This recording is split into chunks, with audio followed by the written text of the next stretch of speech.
Hello, everybody, and welcome back to the Headspace Podcast. One that I've been waiting to do a very long time. Relax. It's been a couple of weeks that we've been planning on doing this. And there's been huge build-up for it. I mean, everyone's been waiting for this new Eminem album to come out. And amazingly, it sounds a lot like Big K.R.I.T, which is the thing that surprises me the most. I didn't realize that Eminem had that same flavor, but apparently he does. So for this week's Headspace album, we're doing Big K.R.I.T, Forever is a Mighty Long Time. Okay, that's why. I have to interrupt y'all for just a quick minute here. I want to introduce y'all to the grind to the 1,000 subscribers contest, and just very briefly, first of all, it's a work in progress, but I wanted to just let you know what's happening. And what's going to happen is after we get to 1,000 subscribers, we're going to give away some Amazon gift cards to some people. And to be eligible for that, you need to subscribe to the channel.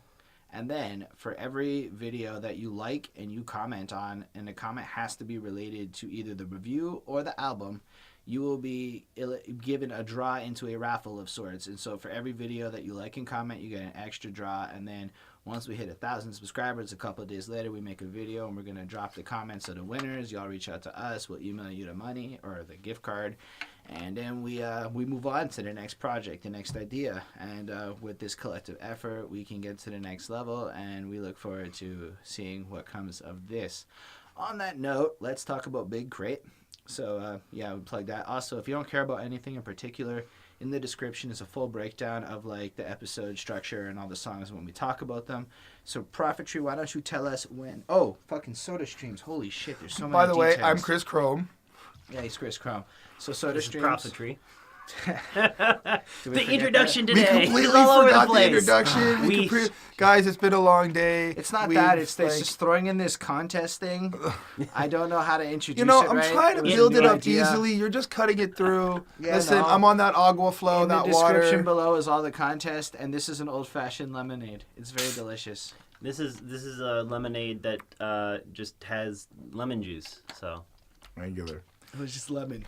So, like we said a little goodness. earlier, for this week's Headspace album, we decided to go with Big K.R.I.T's brand new album, Forever is a Mighty Long Time. Back and to the podcast. As I know, this is a 2-disc album made into one. Is so that what we're agreeing on? It's published as a double disc album. It's and it's more of a conceptual thing, I think, than it is like a length thing, right? So, Well, as I understand there is this whole message of... no.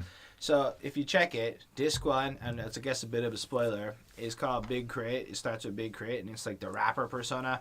And the second disc, the accompaniment, the double part of the album, starts with a track called Justin Scott, which is Big K.R.I.T's real name, and it's more the person behind, and it's a different... So it's kind of like two separate albums, but part of a two-part series is how I would best describe this disc set. Okay. Would you agree, Mr. Prophetry? yeah, I'm also inclined to agree. I mean, it does feel like there was some intention in terms of the subjects he covers to have a little bit of overlap or lead-in, but ultimately they do feel pretty distinct. I quite enjoyed just the concept behind it. I love the title of a name. And I want to jump in too quickly because it's a long one, so we don't even know how long it's going to take, and it's already late because I was talking a lot and they were mad at me. Okay. Look, the comments agree. This happens a lot. Anyway, I just wanted to say I don't know much of Big K.R.I.T's music. I heard him on that track from the David Banner album, The God Box, which we reviewed, and you can check out over there.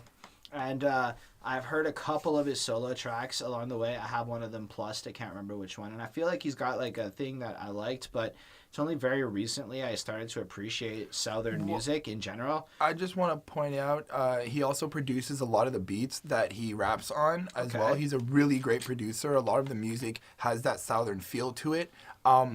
I've never really been on that Big K.R.I.T wagon, although I have seen his name pop up in multiple songs that he has produced for various artists. Okay. So he's been around. Like, Big K.R.I.T has been around, and I do know of him. So I just wanted to put that out there. Well, like, the music itself is fucking, like, the instrumentals, the way he creates this, we're definitely going to get through it in the album, but it is. All right, Ryan. Yeah, Big K.R.I.T, I was thinking about this recently, and I think that I listened to his album Cadillactica a long time ago. Okay. And I was trying to think, and I couldn't fully remember. I felt like maybe my reaction to him was like, wow, this is really distinct, but also he didn't immediately pull me in. I think that it's just like, while I really liked what he did and the uniqueness and distinctness of his voice, I also found that maybe the subject matter he covered wasn't the stuff that I was immediately drawn to. So I remember listening to the album being like, wow, this is really cool, but not really listening to too much of his other stuff. Okay, that's fair. So that's our context, and we do that for you so that you can understand where we're coming from before we talk about the album. So if you're a super big fan, understand that we've done a little bit of research, and we might get things wrong.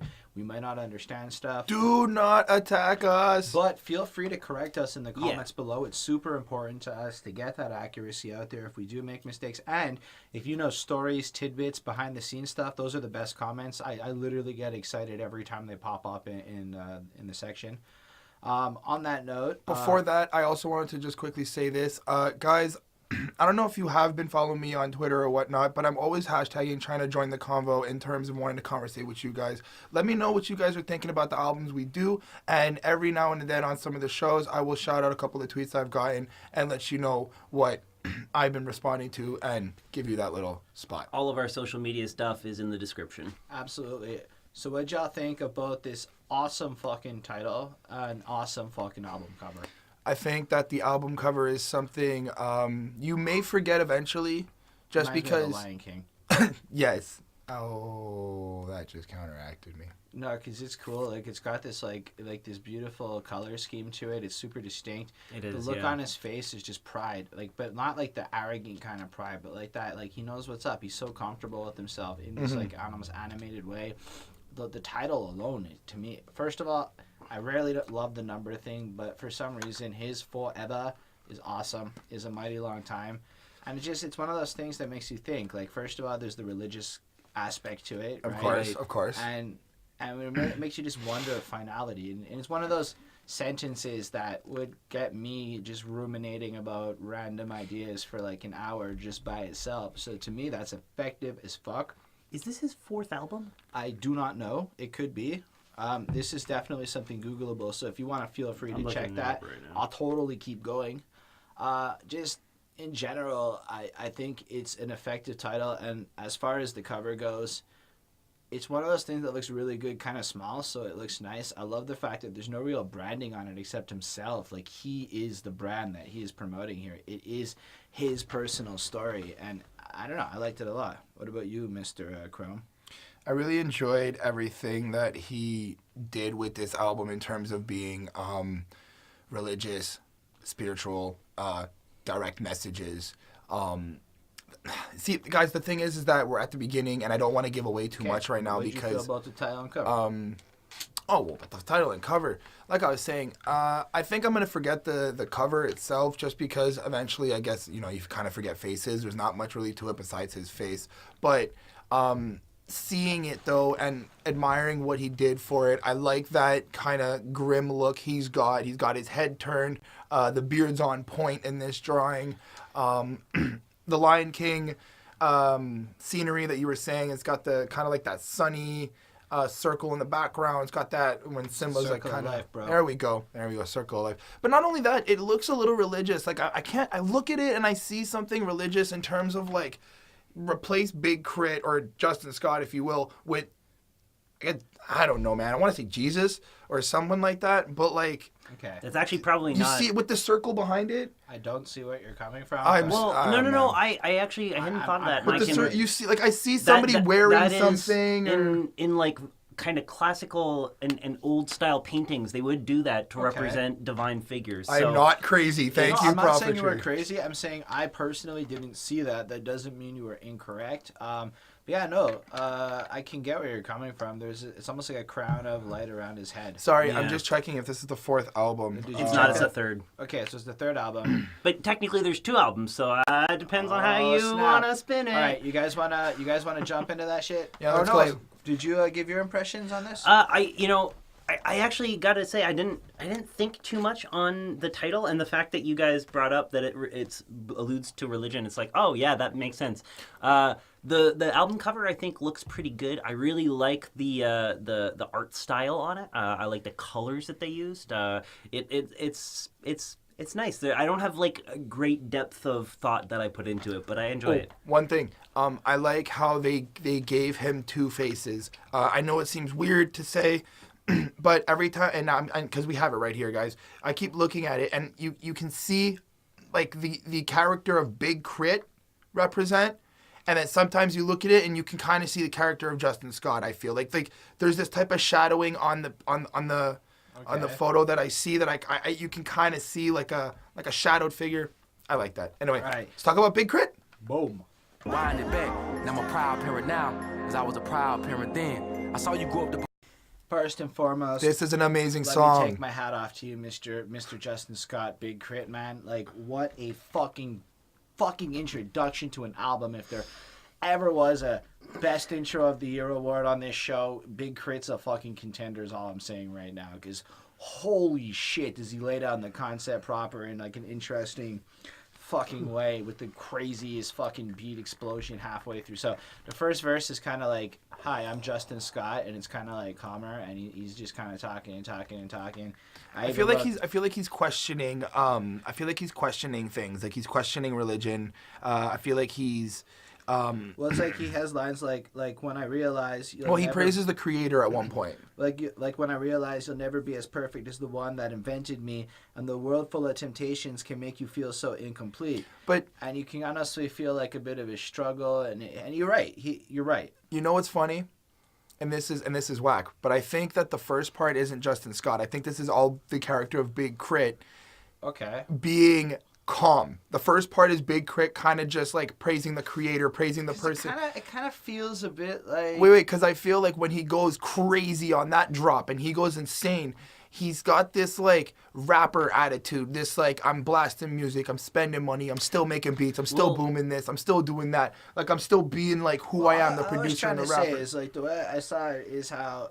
Because if you look at that first verse, it thematically fits a lot of what the second disc is like.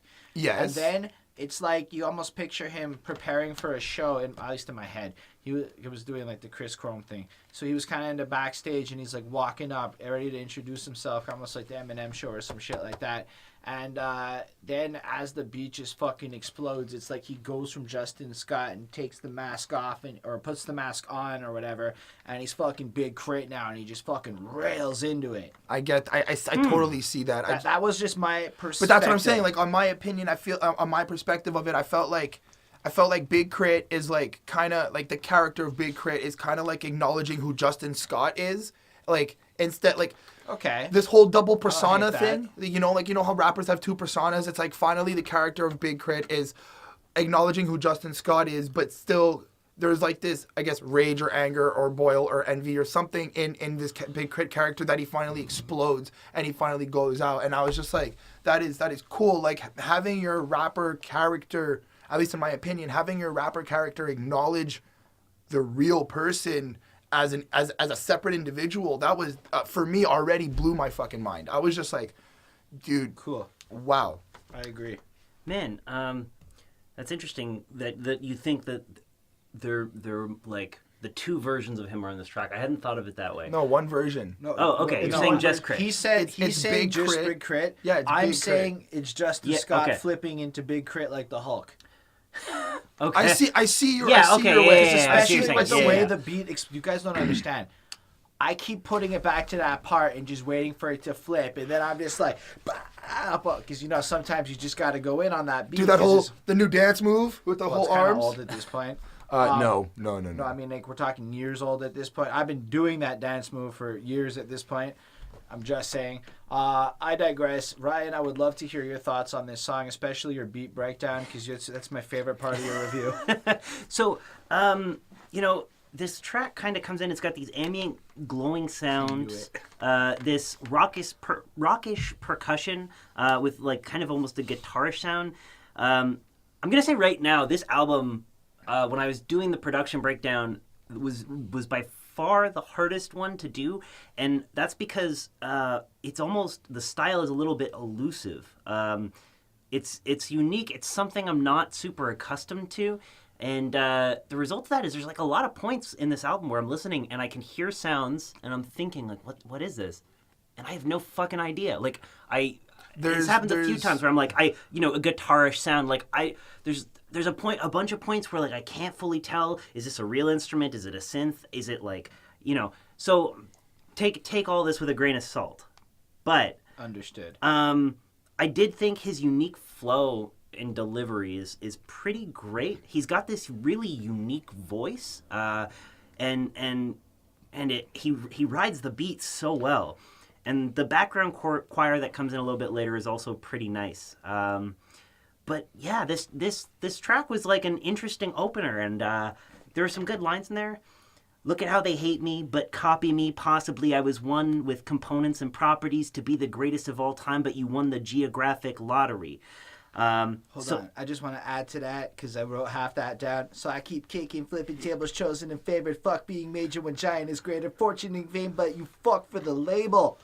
Yeah. Ooh! I really love those lines. Like talking about the place, how the place K.R.I.T is from, which is the South, specifically Meridian, Mississippi.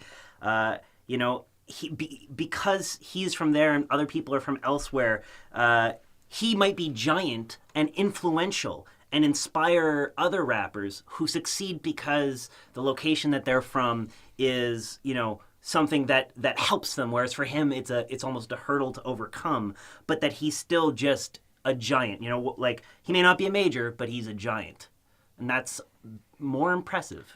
And honestly, he backs the fuck out of this. Like, let's say that your interest is piqued because he shows two sides to his style right off the jump. As far as an intro to a double disc set or whatever goes, you know what, you're left with the sense of this is going to be an experience one way or another, right? Yep. Like, if there was ever an album opener I can say that really got my interest, it was probably this one. I gave it a 4.5 initially. I'm bumping it to a 4.75. It's the best. It's not perfect. It's not my favorite. But it is the best album opener. I can't think of one that's better than this that I've encountered in 2017 at least. I gave this a 5 on 5. I think that opening this up with, again, the way that I'm viewing the song and opening it up with the character acknowledging this and being honest about certain things, it's just super intense. Like it's a different side to the music that I haven't seen personally. Awesome. Yeah, I did really like it. I'd give it more of a 4.3 though. I think that it just more for personal taste. Like it's really great. But I just think that the production is like, while interesting, it's not really a style that I super love. So that's like the only thing really holding it back. But I love his presence. So it might happen though if somebody hears that and goes, "Yo, Prophetry, your confetti ain't heavy." Suplex. Money don't make you fly. That's just my perspective. Running up the. I was listening to this just now. I honestly felt a bit of an Eminem vibe to his flow. It might just be because I've been listening to a bunch of Eminem this week. It might be a fake or whatever, but it kind of made me think of a bit the beat. My Dad's Gone Crazy, just the dinging sounds or whatever. Yeah. And then it just made my imagination fly. So it's completely not a real opinion. It was just an idea, people of the internet. On that note, this sounds fucking wicked. Yeah, love the way it starts off. Just that opening, that sneaky, creepy feeling that it's got. Just an amazing melody, composed with like these piano chords and mixed with almost like this shaky like xylophone taps or something that's very hard to identify, but it sounds great. On top of that, like the message of the song, like look, the last song was about Big K.R.I.T. This track's about something else, completely different, right? Mm-hmm. And all of a sudden, my interest in the album actually increases just a little bit further. So here we have this track where Mr. K.R.I.T is describing kind of real wins versus fake wins, is my like one-liner of what this song's about. Yep. And he's got like lines of like he seems to be wanting to build up an empire, and while other people are doing shit like I'm a ball all summer just to flex for Christmas, angel wings on the doors, I got to suplex him, money don't make you fly, that's just my perspective. And it kind of shows where K.R.I.T's driven by this almost ethical sense that's more than just the sense of money, and because of that his confetti is in fact heavy, whereas other people's confetti is not so heavy. I think it's more a fact of like, in terms of the confetti, he feels that he gets more out of what he does than all of the other people he might see doing like rewarding themselves the way they do. And I think it's a little bit different too, right? It's confetti means like celebrations. And Yeah, wins, of course, right? but that's what I'm So saying. I think he deliberately chose something that's not really money to describe the wins, right? But that's what I'm saying. In terms of confetti, when you think of confetti, you're thinking of like tons of ripped up little pieces of paper that are flying, like a lot, right? Like it's just a lot. So I'm thinking, I feel like in terms of celebrations is kind of what I think of. Right. Yeah. So even in terms of celebrations, I feel like Big K.R.I.T is saying like he gets more of a celebration. He gets more paper, more happiness, more joy in terms of what he's doing out of what he accomplishes than what other rappers would be doing or other people he sees who are like probably like buying bottles. I feel like or it's shit. a little bit more of like you guys are motivated by this desire to make money and get these arbitrary and false things. So you're celebrating over these wins that aren't really wins from Big K.R.I.T's perspective. Right. Yeah. It's kind of totally. where I'm coming with it because I get where he's coming from. Like, as much as I would love to get rich, getting rich to me just means more potential. Like, I don't really want to buy a fancy car with freaking doors that go up. Like, I couldn't care less about that shit. Fair enough. So I was kind of hearing him being like, listen, if you guys consider things like property and like intelligent uses for your cheddar, and if you celebrate it over wise choices and other things, then, you know, you'd actually have clout. Like, so one of the lines I think is, Chip Rain in the strip game, hoes will bust the snakes, come chop the heads off, Cobra clutching on a meal, take a motherfuck you if you feel different. Like, you can recognize there's a lot of snakes out there. I know there's another lyric where he's kind of, like, he's just saying, like, money comes with this shit in the second verse. He's describing a lot of the consequences of it.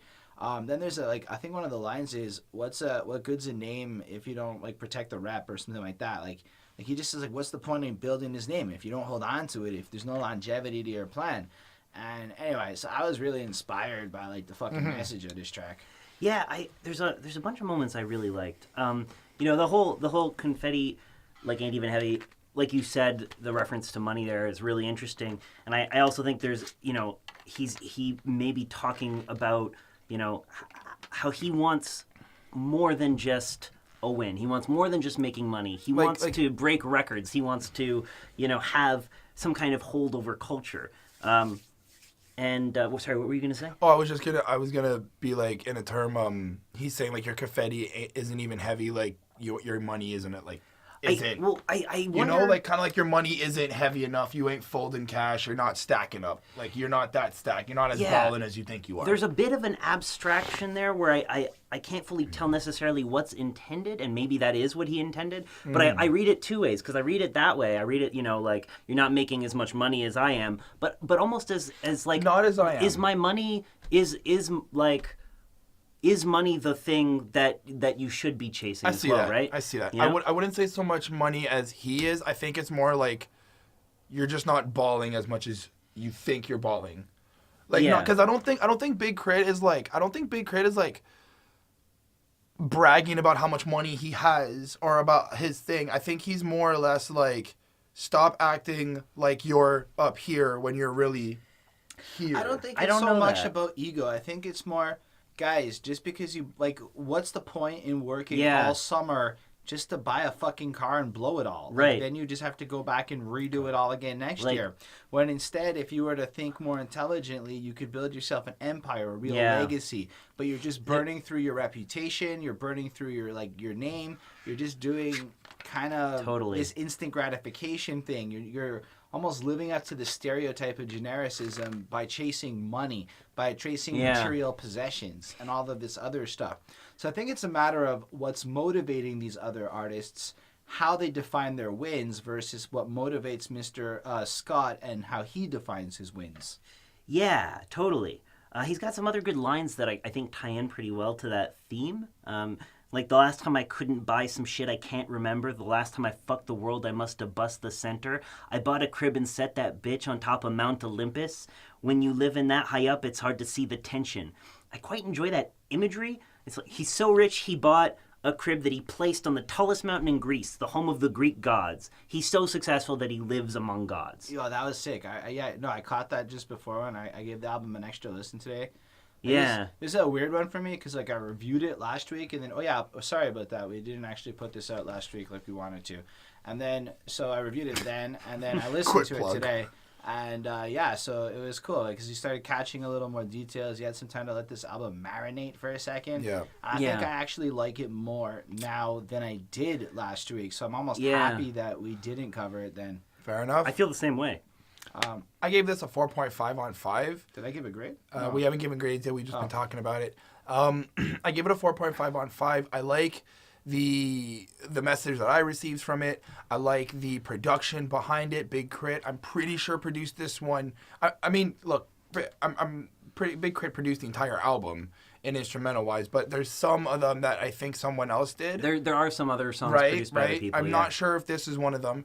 But the beat is produced very, very well. I like that dark, eerie creepiness beat, but he takes it on this it's really great. More message lyrical type. The only reason why it wasn't a perfect song for me was just replay value. You could say preference. Yeah. For me, it's a 4.25. I like the song, but I mean, I gotta be in a mood for this kind of a song. The beat's great, but it's, again, preference. It's not that it's a bad song. It's above a 4. It's pretty freaking awesome. Yeah. I plussed it on Spotify. I'm going to listen to this again. I love how that's his justification. Well, that's just like, I really like the song, but it's just not like my favorite song. It is like part of this album experience that's worth having. Fair enough. I'd give it a 4.4. I really enjoyed it both on a production level, and there were some pretty great lyrical moments. That being said, you know, for me, it wasn't like inherently the same level of lyrical sharpness all the way through. So 4.4. Yeah, it's got some big bank for its buck. Yes, bread down with the crank. You hear that though? I make it what he motherfucker feel that though. When the rim too big. Like, the second this beat kicks in, you're just like boink, and you're right there in it, you know? Like, it's impossible to not feel a little bit, like, hyped up over this fucking beat. Yeah, this is more hyped up than the last one. Way much more up-tempo. Yeah, and then I got some lyrics already, because like, Big K.R.I.T comes in, and, I mean, let's be real. The song's called Big Bank. It's a little bit about money again, but it's not necessarily what you think. He's like, all I got is bands, man. Who got the change to the nearest burger diner? The club can chirp for the clip, hit the pole. Do a split because we bought wings. We ain't talking about flights. And it's like, hey, look at that. He's kind of like, I want to go take my money and go to the burger joint and get some wings. I'm not necessarily so interested in taking my money and going to the strip club and doing this. That's what I took from that part. I might be wrong. I hadn't thought about it. And then, but I don't know. Then you got like lines from like T.I. because T.I.'s on this song, and he fits well. And it's like perfect. Like these guys bounce off each other like peanut butter met jelly, and it's like. Make sure it's talking about money again. Make sure it's multiplying is all I'm ever worried about. And slow money beat no money. What the fuck you in a hurry about? Actually, that's one lyric slammed with it almost was like the most prolific, one of the most strong lyrics I've heard all year. And I love the message. It's almost like don't do risky things. It's better to go work at McDonald's if you have to, because that's better to have something than to have absolutely nothing. Now, I can't apply my living experience to everyone else's, but I love the message of what Mr. T.I. is saying here. If we're quoting lyrics, I did write down a lyric from T.I. He was saying, if you ain't producing, you're useless. That's why I'm out here getting to it. And I was like, you know what? I can actually stick behind that, given all the work we've been doing in the last year and just the amount of changes we've been going on between our music and our performances that we've been doing and stuff. So, like, I feel like he's also talking about, look, we also got big bank, we also got big money because we're also sticking with people that are doing the same type of stuff we're doing. It's also kind of like he's also talking about how you need to surround yourself with other creative people, other people that are going to support you and live out your dream, or even help you like contribute to your dream as you contribute to theirs and build it together. It's interesting, right? Because it follows up this song about priorities and wins and stuff. And now he's showing that he really does kind of dream really big. And he really does go after this big bank, this giant business sense that making money is important to him. But how he spends his money and how he goes about it is a little bit different and a little more longevity based. Yeah. I've got to say that for me, T.I.'s verse was like gold here, and the lines that you guys quoted are not even the lines that I had written down. I'm like, oh yeah, those are good lines too. The lines that I wrote down were, got 7 kids and I gotta make sure all of them fed by any means. Can't be no excuses. My children can't eat no excuses. This is like my daughter fire. can't sleep in excuses. My son, he see me with no paper, like keep your excuses. What? That's amazing. Those lines, there's so much personality and thought that goes into that. That got me hyped. Those are my favorite lines on this song, and the song has a lot of other good lines on it. Yeah.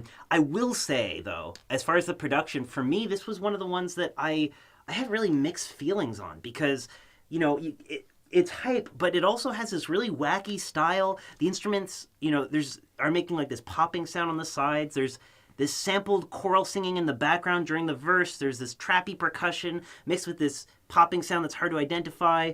Some guitar. Personally, for me, it felt a little too crowded. I don't like it as much as the first 2 tracks. It's got this funky allure nonetheless, and I was still like bobbing my head to it, but I don't know if it would be one I'd come back to just for that reason alone. I don't know, man. I see where you're coming from. For me, it's another 4.25. Like, it's good. I love the beat.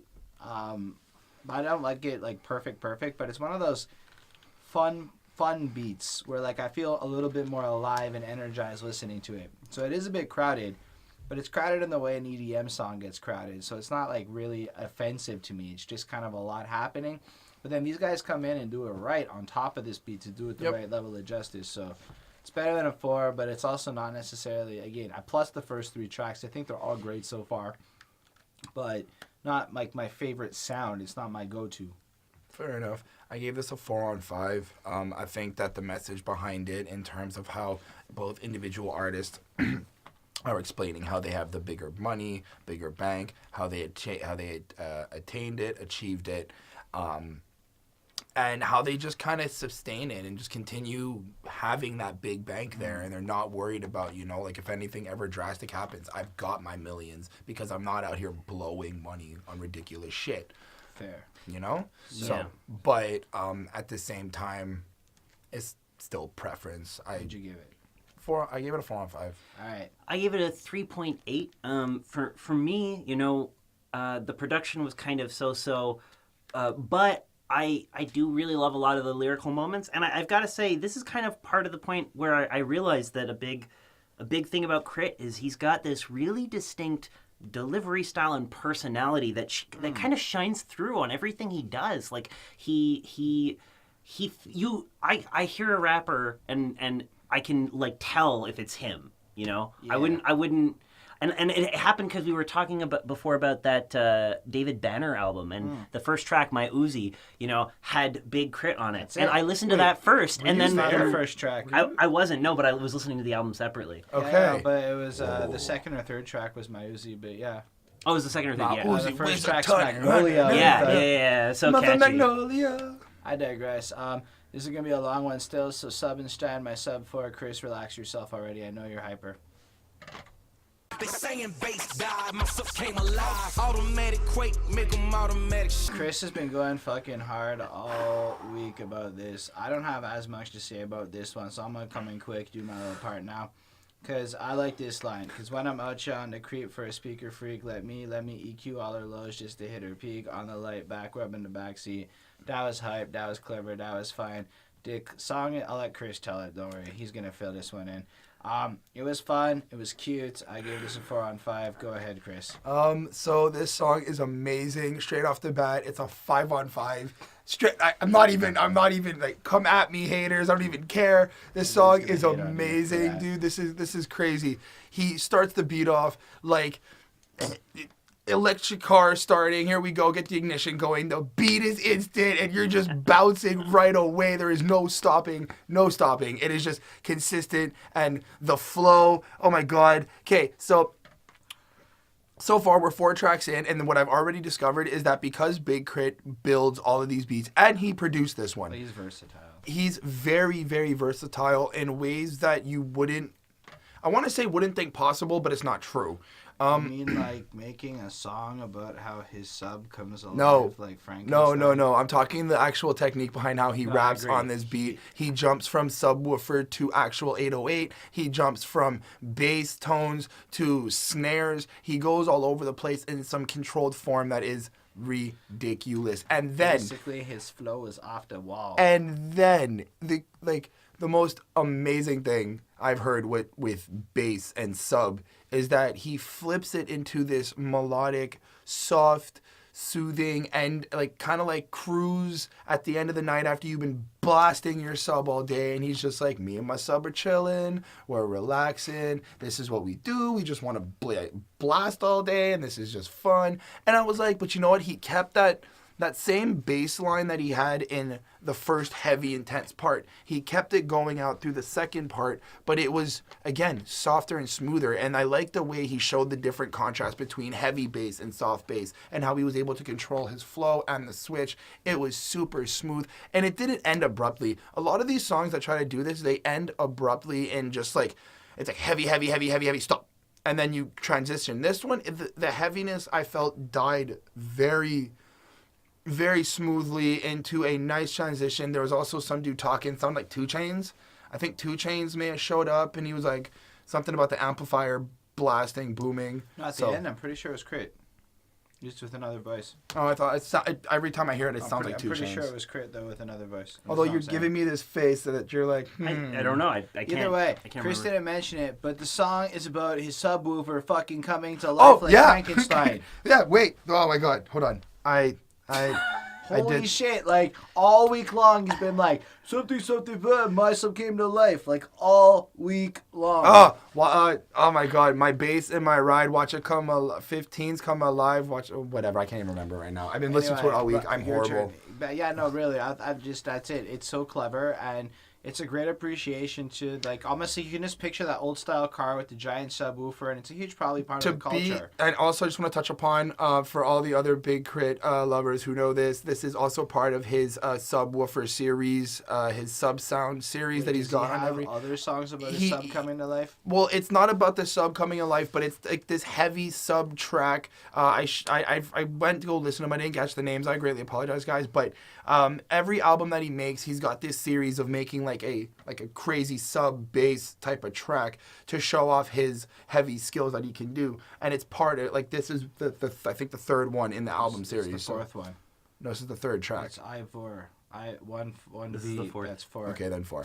My bad. Go on. Yeah, so I mean, for me, this track was great. The production is really good. It's got this heavy bass and bassy percussions. They're very prominent in the track. This kind of brassy bass during the hook that might be a trombone. And then you've got these constant like electric sounds in the audio throughout the track. They're bringing the subwoofer to life. It's Subenstein. K.R.I.T brings the bass back to life like Frankenstein. It's a funny concept. I don't know if there is meant to be meaning there or not. Like, maybe there's, like, not enough bass in hip-hop. Bass is dead in hip-hop. We got to bring it back. But, I like to think maybe there was some allusion to that because it's just a really cool concept. There's also some really great lines in here. There's some lines here that I have to mention just because this is, like, what we see is a very common theme for K.R.I.T. Bust the seats out back, a monster's in the car. If the monster went and started, only come in large. Hey. So the monster being his subwoofer, right? And his car is a big theme for K.R.I.T. To the point where his last album was called Cadillactica. So it's a big deal. Isn't it like, and then push the monster to start? Isn't maybe. the line like right after it's like there's a monster in the car, I got a monster in the stars, push the monster. Possibly. He like goes into this like when he says right after that he says something like push the monster to start, as in like push to start cars, all the buttons nowadays, all that stuff. It's a very clever line. It's a very clever line, but he masks it and he kind of puts a lot of like, I want to say reverb, but it's probably not that. Song, no. Like effects. just like this crazy effect on it that just kind of like gives him this very deep voice or whatever. It's pretty good. cool. But the verse I like is 15s like they're Frankenstein, watch them come alive. That's a line. Yes, that's the line I said, and I've been fucking saying that all the time. Anyway. And then my other favorite lines were, Automatic quake, make him automatic shake. It's hard to feel your face way on Mars. Feel the bass, make Martian, make Earth a target to get a taste. Ain't no room for your busted luggage. I'm out of space. It's so good. It's so funny. It's like, they can hear the bass all the way from Mars. I don't know. I dig it. The thing is that the shining jewel is K.R.I.T's personality. And this track does such a good job of conveying it. It's animated, it's fun, it's funny, and the beat just fits. I gave it 4.4. I give it 5. Yeah, for me it's a 4. As much as everything they said is true, I don't have a lot of replay value on this song for me due to preference and liking a lot of other songs on this album a lot more than this one. It's good by regular rap standards. Like, it's amazing. But against the other songs on this album, I feel like I liked everything I heard a little more. And it's not to the discredit of this song, it's just preference. That's fair. It's honestly, but we should party like it's 1999. Poppin' was a college, she done graduated. She need a bowl for that ass just to celebrate. This one's nice. I don't like this one. I don't either. All right, so I don't like it, but it's nice. I mean, it's not So I want to bad. throw just fun fact stuff. Apparently, Manny Fresh made this beat and also was involved in the Juvenile song they are paying homage to, which also involved that kind of chorus. So the chorus is like a homage to this Juvenile song. The chorus is basically the same chorus from the Juvenile song. Right. And Manny Fresh did the beat and was involved in both. So I feel like this is a throwback track and showing some love. I would love to say that Big K.R.I.T is exceptionally talented at every lyrics he approaches. And he seems to be really into this type of stripper gold digger with an exceptional ass that he cannot help but want to indulge himself with.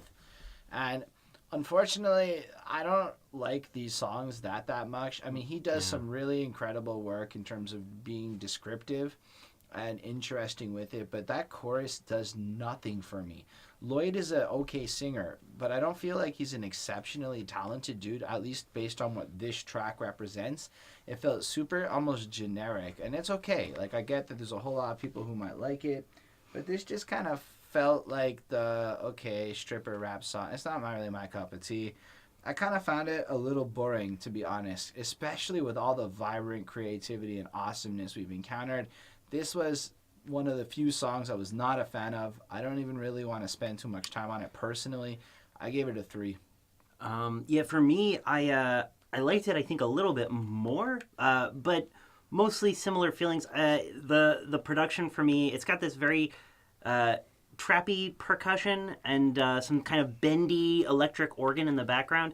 The thing is, for me, I don't typically love trappy beats. I find them too robotic usually. Despite that, this managed to make me groove to it. But the lyrics, I wasn't super into a lot of the lyrics here. I think that a lot of what I was reading was like, and listening to was like kind of just kind of less interesting K.R.I.T moments for me than a lot of what the rest of the album has to offer. I think one moment I did find kind of clever was on the late night, she got the kind of glove to catch me if the play's right. Like, that was just kind of funny, right? Like, this idea of like it's a baseball glove, but like he's referring to a condom, I think. And that's cute. It's like, it's a clever line. And he's got a few clever lines, but for me, I would never listen to this song a second time. Agreed. So I would actually go as far as to say I'd skip it. Yeah, I'd skip it. I'd skip it every time. So I'm not even ashamed. I'd skip this song. Fuck it. It's a 3 on 5. It's not badly produced. It's not.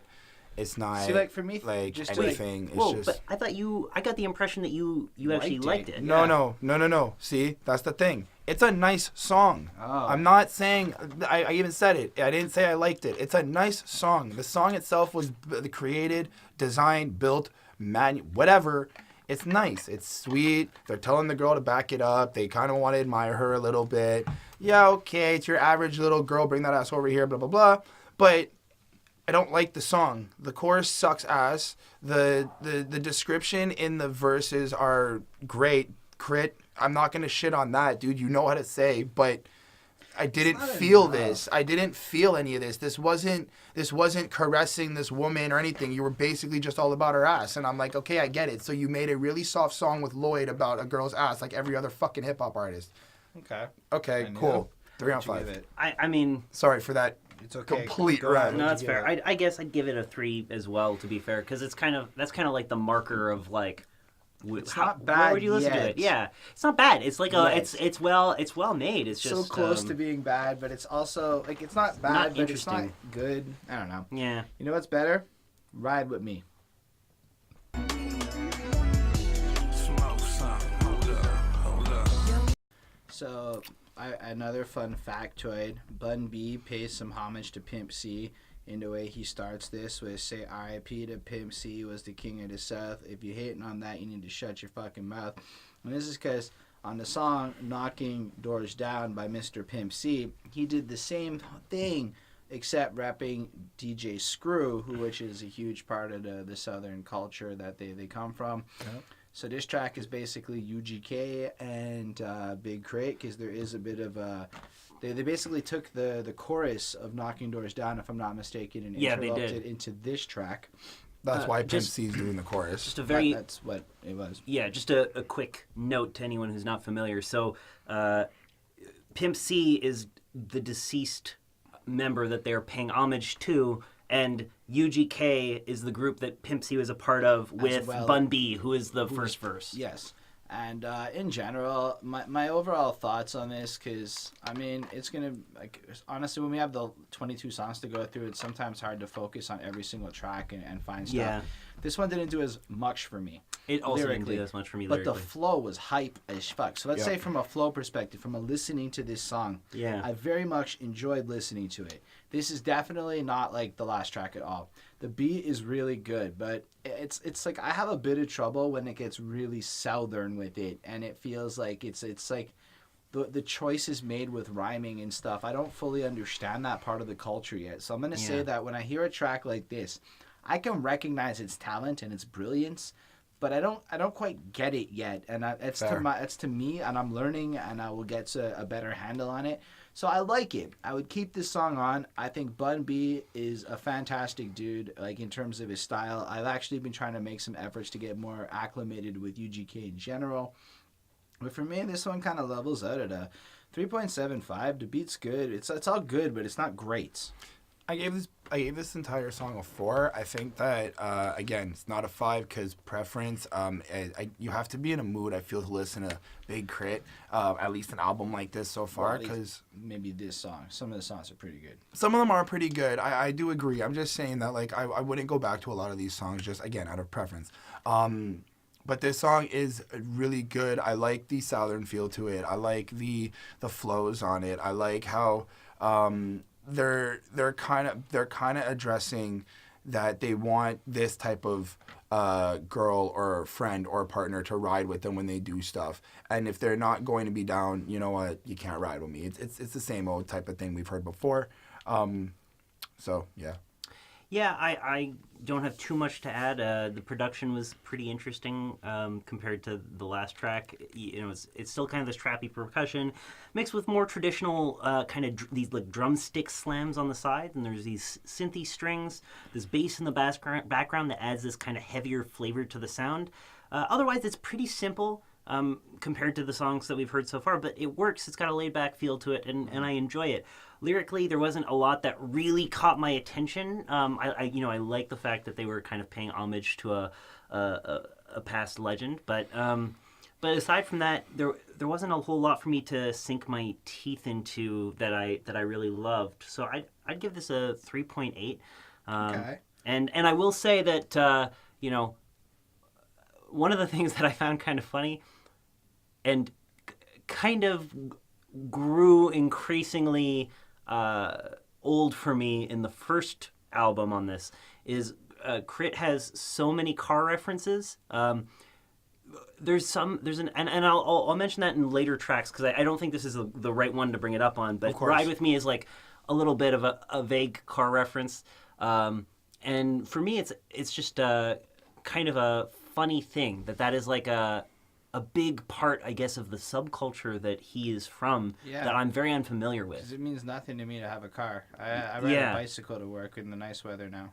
Yeah, but for K.R.I.T, it's a part of his identity. No, I mean, it's we not know just this, him. right? Like, look at Ludacris. Look at a lot of the Southern guys. Well, like, Yeah. it's not just ride like in a car. It's ride with what I do, move the way I I No, want. no, of course, but of it was course, saying but for the there's- double entendre that Yeah. plays Fair, into it. fair. Yeah. All right, you guys down to get up to come down? Yep. For the 247. Man, I'm just trying to get paid and make it where these motherfuckers. Alright, we got Ceelo Green rapping, which is amazing, because I love it when fucking Ceelo Green decides to show up and rap. We got Big K.R.I.T rapping. We got Danny Brown doing another beautiful fucking chorus. I quoted this awesome lyric. This for those players in those gator belts, getting cheese like patty melt, serving up game like help yourself. I'm just like, whoa, that's pretty fucking like solid, fun rhyming there. It's like sometimes you just hear these clever lines that are just so well put together. Like Ryan sometimes gets a chuckle out of it. I kind of got that sense when I heard a couple of lines like that in this track. But then it was really Ceelo for me that blew me out of the water. Like, give it a look, cause there'll never be another one. Hose 100 spokes, what you expect, and trust me, money can't buy you that respect. Gotta feel it out of love, and you'll get it from the mud, and it'll come round or get out of the way I'm coming down. And what I got from this track in general was this sense of like the love of the music and the loyalty to authenticity, to not chase the money, to chase like the passion of what you're doing, to get up, to come down, like to get out of this underground, like, you know, to, I don't know. Like I just kind of what I got. I took it a little bit on maybe a little bit on the negative side.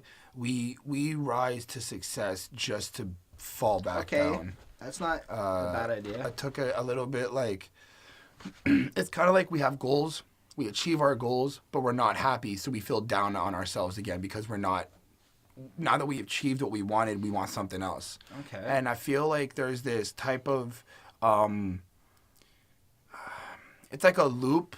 It's like a loop that they're getting at in this that we always get up to get down. It's this again, this constant loop of just. I mean, I honestly just said it. Like, I honestly just said it. Either way, I fucking dug this track. I also learned what K.R.I.T stands for. King Remembered in Time.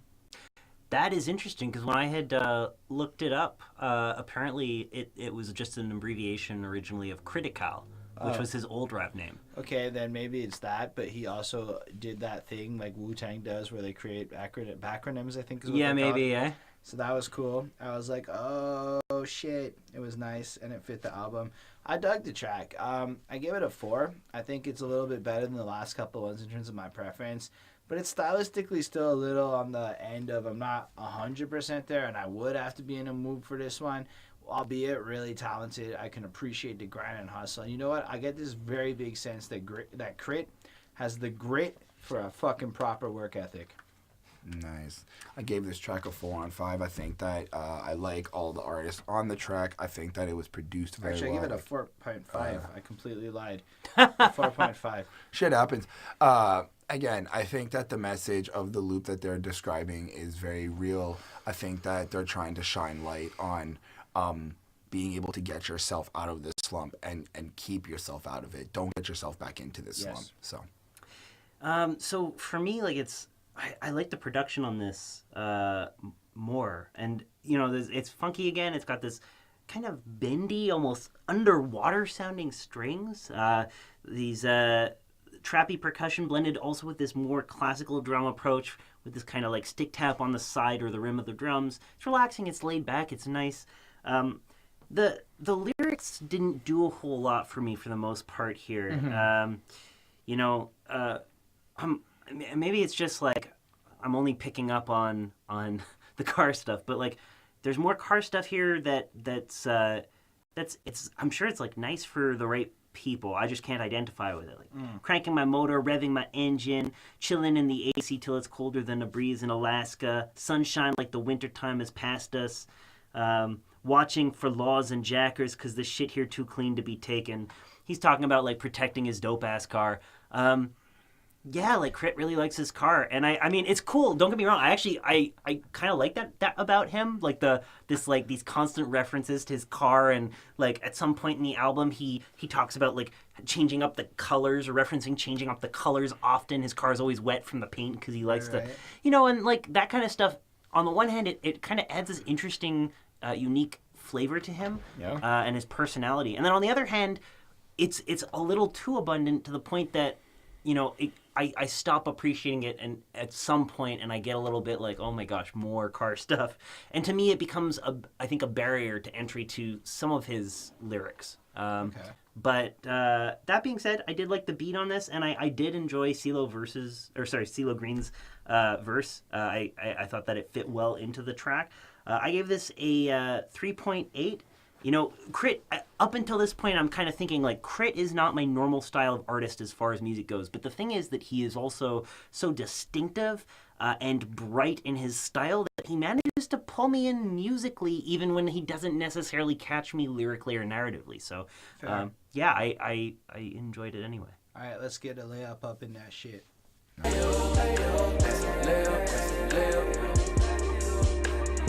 Okay, so I have a question about this one. This one's called Layup. Yep. It's like basically the hook, right? Layup, layup. So what do you guys think that layup is a metaphor for here? Because for me, I kind of interpret it as like catching a break. Like it's easier than making a shot from past the three-pointer line, but I'm not really sure of that. No, it's What do you catching a guys break. think? I think catching a it's break. like, Yeah? it's getting your wins. It's like you're getting your layup. You're coming in for the win. You need because It's if funny. I know what correct me if I'm wrong. Let us Instead know of a down shot below. That comes but- in on the side yeah, like that right. with You the jump layup. up in. It's like a dunk, but you're not dunking. You're not really You're kind of dunking, just you're like coming in Yeah. from like the side with like one hand. I believe. exactly. So it's like an easy goal to make. Well, So I feel give like him it's his more easy like win or whatever. yeah, it's about like getting your win. It's just because when you get a layup, you get points, you get your wins. I feel like this was the stoner song that had nothing to do with weed, but it was completely structured and musically put down like a weed song. But like he didn't want to write about a weed song, so he wrote about overcoming shit, like stuff like you come from the bottom, name of the cotton, do whatever just to profit. Who is that knocking off into projects? Refrigerator, empty pockets, and then he kind of like just starts dreaming about all the wins. And then it's almost like he starts talking to himself like he deserves to win. You deserve to get this layup. You're gonna get this layup. And it's a little bit like that DJ Khaled meme of sorts of like you can do it, like believe in yourself. And it's a beautiful fucking song and message. My only grievance with it is it's kind of long because I'm not a huge fan of repetitive hooks unless they're fucking It's so like repetitive. really get me going. And it's just like looking for a layup, and it just keeps going. And it is a 4-minute and 20-second song for fun fact. So I thought it was great that the weed song is that. Oh, that's hilarious. I didn't notice. And then in general, it flows proper, and it does exactly like you're supposed to sit back, enjoy your thing, and just space out. And if you're having some rough times, it's going to lift you up or remind you that good times is coming. I appreciate the role of it. It still shows his grind is in this song, and it's what I'm going to have to give it credit for, and this is something I do love to point out. 8 tracks, 8 styles, 8 varieties. It's not been boring, and I really love that about this album so far. Yep. For me, so it's I agree with that. At the same time, I'm kind of starting to fade a bit at this point in the album, and I think it's just not because it's not good. I just feel like I'm not really the primary audience for a lot of this stuff. Okay. So like I recognize that there's a lot of cool things about it, and I like listening to K.R.I.T to determine what I can learn from him. I think he's a very good vocalist. I think he's got a great personality. But there's the subject matter doesn't always pull me in, and just because it's not my deal. So I gave this one a 3.8, and For me, it's a straight 4. It's not super great, in Yeah. terms of like being the most distinct or unique track on the album, but I feel like it serves its role well. It's well made, and it's really preference that's my issue with it. Again, yeah, that's Give fair. it a 4 on 5. I think that everything that Holden said was right. It breaks that heavy lyrical, meaty vibe that the rest of the album has so far. There's a lot of content and a lot of messages and hidden meanings in a lot of the verses, and this one he's kind of taking a kick back and acknowledging like, hey, can somebody just give me that one shot? Like just Right. just give me that lucky but I break. also feel like it's a little bit of, as much as he's looking for that break, he knows that by keeping at it, it's gonna happen, and it's gonna be because he keeps at it, and Yep. that you have to keep your head up and shit. Yeah. And on that note, if you do all that, you'll get to a classic interlude. So? It's a classic. Hate don't look good on it. It's a classic. How I'm hating? Shit. It's a classic. He does so fucking much with this skit. It's very good. So he addresses the idea of what a classic is. First of all, it's like, he's like, yo, just because something has 14 songs and 14 skits doesn't make it a classic. He's like, wait. Just because it's that, why does that make it a classic? Like, have you heard it? The guy's like, no, but it's a classic. And he's like, but how could you call it a classic? You haven't even heard it. He's like, listen, if the hood vibe to it, it's a classic. Saying that if people are already vibing, if it's buzzing, it has to be a classic. Then he's like, it's a classic. And then he like goes as far as to get mad at the dude for not just agreeing with him and shit. And then whatever, guy bounces it. He's like, you're being a hater or whatever. He's like, how am I being a hater? I'm just saying, if you haven't listened to it, etc. Then he goes and meets up with the chick. And he's like, yo, this shit's a classic, right? And she's like, no, it's not really a classic. Have you listened to it? It's pretty bad. And he's like, yo, this shit's whack. And I loved it. Because I've never heard, in 54 seconds, Big K.R.I.T just summarized the debate of a classic with an honest lens that I am behind him 100%. This may be one of the best and funniest skits I've encountered in ages. Like, in almost all the albums, I was laughing out loud in a literal sense. That is 4.5 on 5. It's a fucking classic skit. I gave it a 4.5 on 5 as well, and I feel very similarly. It's funny, and I enjoyed the conversation of what makes a classic, and, you know, also people just following trends because other people, you know, say something, and they're like, okay, then I guess that's what it is. But if a girl tells you different... Yeah, 4 on 5. It's a classic. Chris doesn't feel like it's as much of a classic as we do. No, I think it's a classic. I just think that like we need to just plug in the Aux Cord and move on. Okay. Bounce you with a song past the Aux Cord. You ain't jamming. I don't understand. Okay, let me rephrase. This song is all about his musical influences, and it's like a seriously powerful homage to the people he draws influence and inspiration from. And like, he goes out of his way to name drop as many people as he can cleverly, and it's a really beautiful song, especially that it's called Aux Cord. Here's my problem. I don't know most of the people he listens to because I don't draw influence from them myself. That's okay. That's not what the song is. That's not what the song is. Yeah, Go on. I kind of agree with Chris. I didn't know the references either, and to me it didn't really matter. But for me, it was like harder to connect to it. And these types of songs, I don't like. It's like if I did know who he was listening to and I could appreciate it with the sounds. And that's why I bring that up. I would personally enjoy what he's coming from more, and I get what he's doing with it. Yeah. But it's a bunch of people who I'm not that into.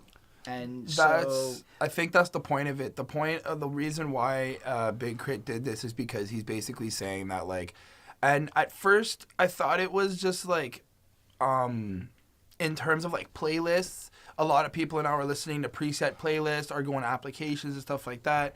And he's trying to make a connection or a bridge to at least the Aux Cord where like you're in full control. You're on your music.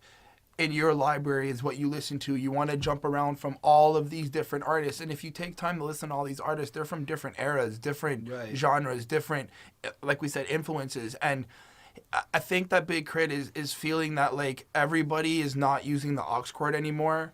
And they're just listening to whatever is being pushed out there, and they're not going back to their personal library of what they select and choose. I may have undersold the value of this song a little bit. Straight 5 on 5, by the way. The entire song is amazing. However, that doesn't change my feelings of not enjoying it quite as much as you do. I'm giving this a 3.5. Wow. Part of it is that you got to keep in mind, normally I'm really astute with this lyric thing and I try to dump on it, but I had a lot of trouble connecting to this one. It's drawing from a place that I really don't connect to.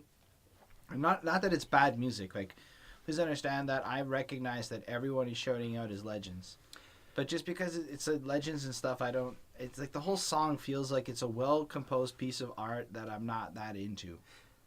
So for me, this is my favorite song on the first album. Oh man, I feel like a loser here. And so the reason is that the production is good. It's got this kind of funky electric guitar, this wavy background sound that might be a keyboard, this groovy bass that's also in the background, and I felt it a lot.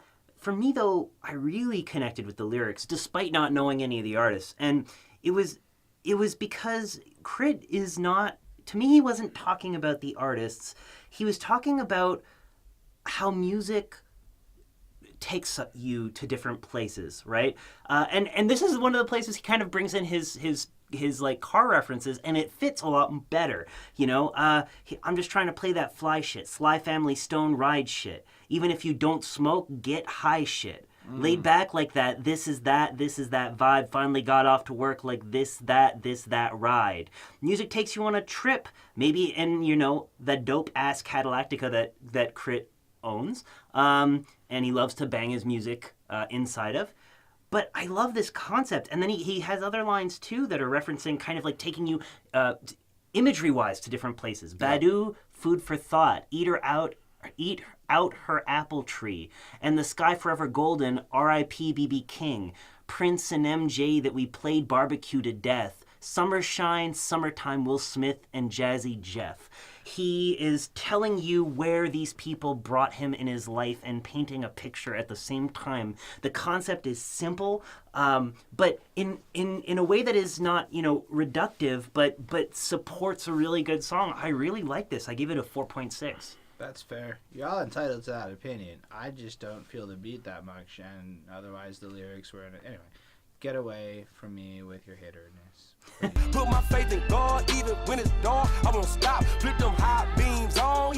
I love the clocks at the very beginning of this one. I love the beat of this track. It's pretty hype in terms of what it is. Big K.R.I.T kind of has his first verse where he's talking a bit about how faith is bringing him forward in life. And the second verse has him succeeding, and like he's kind of bringing, like I think this one has the lyric where it's like, if you're not feeding your family, like fuck you, like if you're not sharing with your people. Yeah, it's on this one. It's a really good song. It's like, get away from the bullshit, focus on what's really important, and what's really important is like taking care of your own ability. And it's considering this is the end of disc 1, and so it's the end of like the big K.R.I.T part of the album, we'll say. It's a pretty cool way to stop here. Like, he's saying, like, look, man, I've gone through all these things. You've seen, like, you kind of sense for his struggle, a sense for him overcoming, a sense for his ethics. And here he's basically saying, I'm going to keep away from haters and bullshit and things that are going to hold me back. And I really love that message. It's a longer song, but it doesn't necessarily feel that long. And I really dug it. I really thought it was... I don't have a lot more to add to it. I gave this one a 4 on 5. So what K.R.I.T said about this song in a Breakfast Club interview was that this was about politics, of the negativity, the frustration. I watched that interview. Yeah? Yeah. He said, you've got to tune all that stuff out and really focus on yourself, your finances, your stock, your kids, etc. It's an interesting point. I like the song. I have to say, like, as far as the point, I sort of agree and disagree because, you know, I think that we live in an increasingly politically apathetic culture just because of how much we're bombarded with. But it's almost like the most important time to pay attention to politics is when that's happening. But at the same time, I understand there is this like real individual need to be able to focus on your own stuff and not let the world drag you down and pull your attention away from what matters in your personal life. So I definitely agree on that point. Yeah, what do you think, Chris? I've heard this before. Not big K.R.I.T style. The message itself of needing to get away from a bunch of shit that's negative to you. I like the way he made the flow of the track. I like how he doesn't.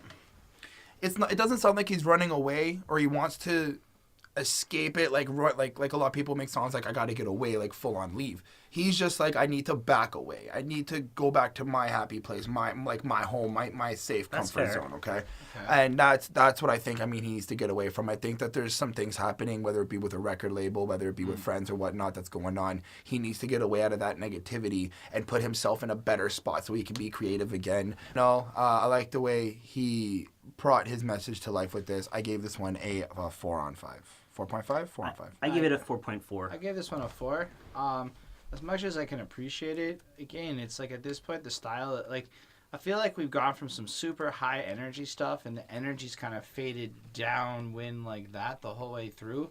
And that's a bit sad to me because what he was doing in the earlier part of this album, I did like him more. And I feel like this is the end of an album, right? Because I know we're doing a double disc. Mm-hmm. And I like what he did. Like, I like it from an appreciation point of view. And I'm okay so far. I'm excited to see what comes next. But it's good. It's music I feel like I can learn from more than I'm really loving. You know what I mean? Like I can see that if I study this album, I will be a more cultured person, and I'm excited to do so. But I don't know, the initial allure on this track, it took a few listens to really grow on me, and none of it was really snagging me immediately. I'd have heard this album a few times now, and that's where I'm at with it. That's fair. So I guess that's the end of disc 1, and disc 2 starts with Justin Scott.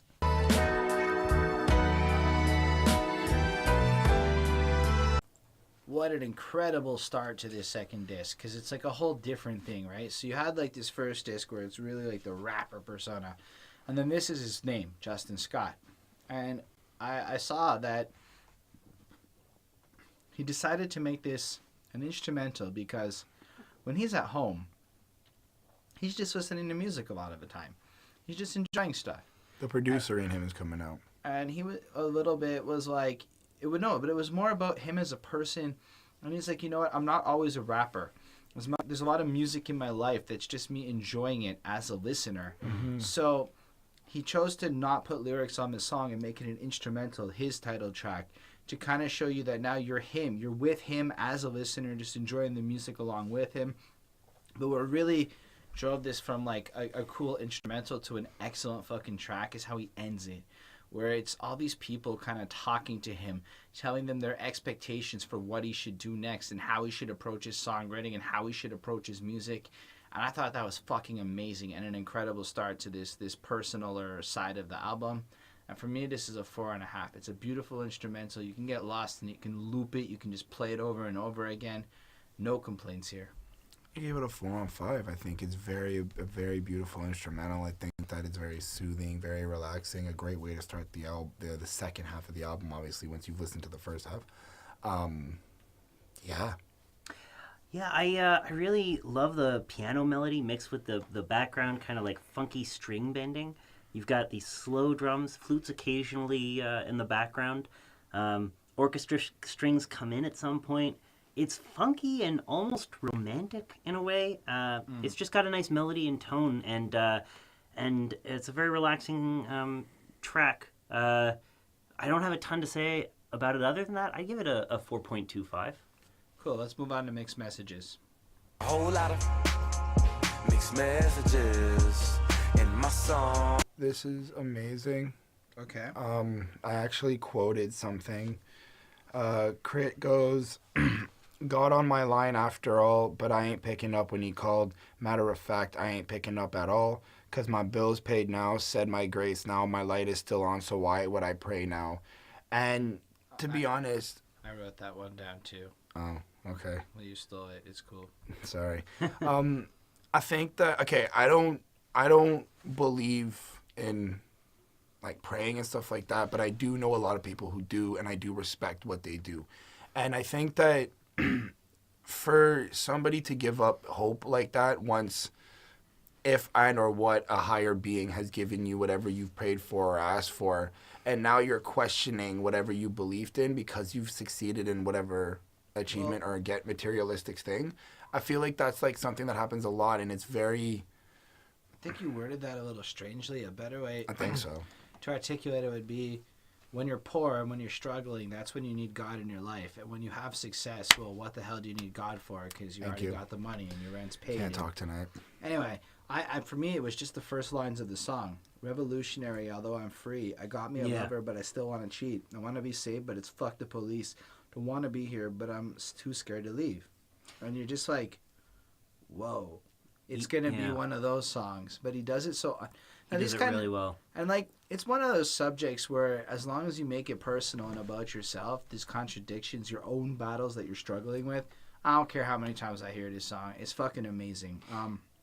Yeah, I gotta say, the thing that stands out to me is that all of a sudden, K.R.I.T is no longer this giant rap persona. He is a normal human. He's flawed. He's talking about real shit. And I love it because, you know, even his voice shifts. In this whole second album, it's a different voice. It's a different K.R.I.T. Well, it's Justin. And yeah, and I love it. It's personal. It's raw. It really connects with me in an emotional way, in the way that none of the stuff on the first album did. Or the first disc, sorry. But yeah, I love it. I gave it a 7, or sorry, a 7. I give it a 7 on Jesus. 5. No, I give it a 4.7. He's throwing out points. No, for me, this track's a 4.25. It's like, it's very calm. And one of the things I noticed is the mixing on this song's almost a little imperfect on purpose. Like, they're trying to make it less of a polished professional experience. I mean, don't get me wrong. We're talking about pristine, excellent quality. But, like, they're deliberately skewing it down to almost more of an honest, close feel to it. And this album kind of, you're right, it's a completely different experience. I was watching Joe Budden on that other podcast that he does with the Academics. And the Deska, the Complex, Everyday Struggle. And it just came up, and a couple other people have mentioned it, and like how one album has one purpose and the other album has, and you can separate these two projects, but you could also listen, and it's cool. So I've been hearing multiple people bring that up, and it's just so prominent already with our first track. I don't know. I fucking really dig the concept of this album. Yeah. And everyone gave grades? Yeah. Let's move on to that fucking banger. Keep the devil off. Woo! What good though rich? 6 feet under. The fuck is this shit? It's so dope. Like, the production is groovy and it's funky. There's this gospel singing in the background. The percussion fucking makes this song, mixed with this like percussion-y guitar strokes and bends. Yeah, sorry. Percussion makes it, mixed with this percussion-y guitar bends, these occasional bursts of organ that kind of emphasize the vocal delivery. We got this funky electric guitar that comes in at some point. It's one of my favorite beats on this album. I love it. Hold on. It's the best beat on the album. That's very possible. It is so joyful. I believe in God. I don't really want to talk about religion too much, but even if you don't believe in God, everyone can appreciate the idea of keeping the devil off and keeping away temptation. And this whole song has this authenticity is his brand. Yeah. And he just sells this passion, and you just want to get up and dance and throw your hands up and almost like have the soberest party of your life to this song. Yeah, like one of my favorite lines is, "What can't worry about no snakes. What good are those riches if you're 6 feet under? Lord, be my witness." I mean, and then like, wow, the video is pretty cool. Has like this kid going through stuff. It's black and white. It's got a nice effect, and you can tell that a lot of thought went into it. I'm not a huge video person, but I did enjoy this one video that he did, and I would go back and watch it again because it's got that same energy to it. Yeah. Chris, you've been quite quiet. I like this song. I felt like I was in a church. I felt like I was in gospel. Very powerful. I like the connection of keeping the devil off, which is a metaphor for staying away from materialistic bullshit, diamonds, rich purses, chains. Not But because also literally keeping the devil off. yes, that the double entendre is there, but I like how K.R.I.T is mentioning a lot that he doesn't care for a lot of materialistic things. So he doesn't go out and spend that much money on a lot of materialistic things. Not saying he doesn't go out and buy, like, the fancy chain, but Totally gets his truck up. But like he definitely. Ryan looks like he's gonna explode here. Yeah, it's funny too because this becomes kind of a recurring theme on this disc, and that to me is very fascinating because as K.R.I.T, the bigger-than-life character on the first disc, it's a lot more materialistic. He's talking about, not always, I'm not saying it's, like, inherently fully materialistic, but I'm saying that, like, he's talking about a lot more materialistic things, grills, especially cars. his car. Right. But he does, I just want to say, in that big K.R.I.T character, there is still, in the back of his mind, this genuine desire for authenticity and to not focus on money. You're right. But he's it more comes lavish there. I'll give you that. He's a little more lavish. He's a little more... I like the larger-than-life comparison he did. I think that's really what it is. And here we have this humility where he's just trying to be a good man. Yeah, totally. And it's really great. I don't want to like go on and spoil too much, but he does kind of contrast those things, and I think that there is like a little bit of an intentional choice on his part to have those two opposite extremes. True. This is a 4.5 on 5, 2 of 5, depending on the mood I'm in. Because it's kind of one of those depending on the mood. But Yeah. It's a 4.5 and a 5 all at the same time. I don't really give grades like that normally, but it's fucking amazing. Yeah. I gave it a 4.7. That's like basically what I gave. Yeah. I gave it a 5. Fair. Yeah. Do you guys want to move on to Miss Georgia Fornia? Yeah. Let's do it. See you move to Georgia. Oh, I see. Possibly the cleverest title on the album, Yeah. because it's Mississippi, Georgia, California. We got Joy, I think it is, on the chorus, and she represents Mississippi, kind of singing to K.R.I.T, like, you rep me, but I watched you move to Georgia. I watched you move to California. Now, like, really, what's going on? And this is like this love-hate relationship with Mississippi, and he's describing things like there's no opportunity, but like things aren't really. I had to leave. I had to go. But then he's also watching things like. But when I look at the news, it's always bad news. There's never anything good seems to be happening there. Like, what happened? Why are we never getting any love? Why? And it's like it's really like it's this woman, Miss Georgia Fornia, or whatever, that he's created, but it's his home. And I love the comparison and the metaphor and just the inner conflict, because I know that you're supposed to rep your home and all that stuff, right? Like, it's deep in grind. But I also can empathize with the fact of having to leave. Like, let's be real. We live in Montreal. As a rap artist in Montreal, if you're not doing a particular sound, there's a good chance you may need to bounce out to Toronto or Vancouver or something, because you're really not going to get that opportunity in our city. And so I can almost have that empathy point. But then when you leave, if you're shouting out Montreal, like, what's your real relationship? Like, it's a weird place to live here. Yeah. And I can kind of a little bit empathize with that. Plus, it's just the music here is substantially amazing. The singing, the rapping, the responses, like it's the multiple structures. Like, it's 6 fucking minutes, dude. Like, the outro is pure cinematic fucking beauty. Like, 4.5 on 5. This is, if it wasn't so 6 minutes, it would have been a 5. Yeah, I really love this song. You got this like wah wah, like bendy synthy guitar strings in the background at the beginning. This great voice on Joy in that pre-chorus. It's just the piano solo comes in and it adds some flavor. There's this acoustic guitar strumming. It's got these great drums. I don't know. I love the production on it. But then the lyrics, there's such emotional depth to them. It's a love song a rocky love song like to the place that he's from, right? Yeah, it's like a rough relationship, and it's pretty great. Like there's just I gave it a 4.8. I just really liked it. I feel you.